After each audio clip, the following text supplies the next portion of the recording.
पीछे हटाते टिक गए जो मैदान में। यार की खातिर जाने हाजिर झुकते नहीं है शान में। कदम नहीं है पीछे हटाते टिक गए जो मैदान में। यार की खातिर जाने हाजिर झुकते नहीं है शान में। धर्म के खातिर मर मिट जाए, हाँ धर्म के खातिर मर मिट जाए, अपने बलबूते जीते हैं। हमारे वंश के जीते हैं, हमारे वंश के जीते हैं, हमारे वंश के जीते हैं।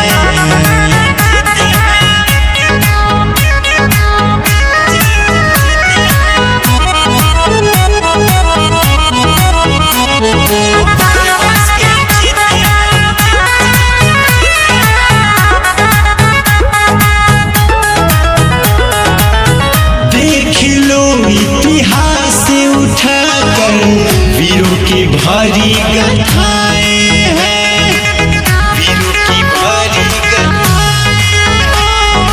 पूरब पश्चिम में उत्तर दक्षिण चारों दिशा में छाए हैं।